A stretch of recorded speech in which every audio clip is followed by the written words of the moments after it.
بسم اللہ الرحمن الرحیم۔ عمر بن عبدالعزیز کے پاس ایک عورت آئی جس کی 5 جوان بیٹیاں تھیں۔ خاوند فوت ہو چکا تھا۔ وہ جس کے پاس جاتی سب خوش آمدید کہتے، لیکن یہ خوش آمدید اس کے لیے نہیں تھی، اس کی غریبی کے لیے نہیں تھی، اس کی خوبصورت جوان بیٹیوں پر گندی نظر ڈالنے کے لیے ہوتی۔ سمجھدار عورت تھی، بہت جلد سمجھ گئی کہ میرے لیے جوان بیٹیوں کی عزت بچانا مشکل ہے، تو وہ عمر بن عبدالعزیز کے دروازے پر آئی، دستک دی۔ کسی نے بتایا تھا کہ عمر بن عبدالعزیز ایسا بادشاہ ہے کہ وہ آپ کی جان و مال کا محافظ ہے، وہ آپ کی مدد کرے گا۔ ایک عورت نے دروازہ کھولا، وہ اندر گئی۔ ایک عورت برتن دھو رہی تھی، وہ سمجھی کوئی خادمہ ہے، اس نے اسے ایک درخت کے نیچے بٹھایا تو اس نے پوچھا، امیر المومنین کہاں ہیں؟ اتنے میں ایک آدمی اندر آیا جس کے کپڑے پھٹے ہوئے تھے اور کندھے پر ایک گٹھڑی تھی۔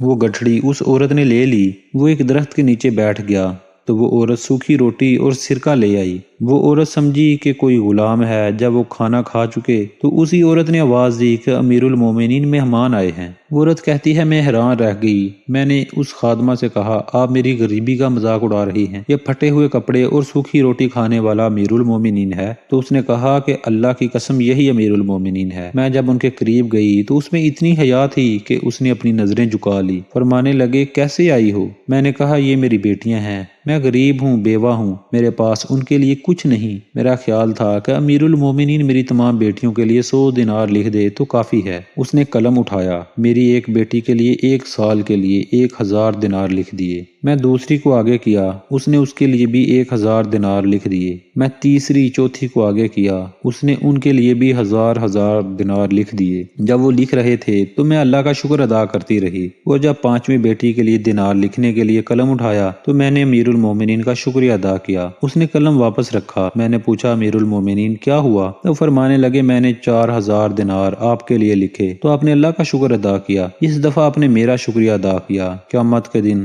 اللہ مجھ سے پوچھے گا کہ 1000 دینار تم نے میرے لیے نہیں لکھے، اپنی خوشامدی کے لیے دیے۔ میں رونے لگی کہ یا اللہ، یہ کیسا انسان ہے؟ تو عمر بن عبدالعزیز کہنے لگے کہ عام انسان ہوں، بس رسول اللہ صلی اللہ علیہ وآلہ وسلم کا غلام ہوں۔ سبحان اللہ! ایسے ایمان والے لوگ بھی تھے۔ اپنا ایمان کا محاسبہ کریں اور بتائیں 2 درجے میں سے کس درجے پر فائز ہو۔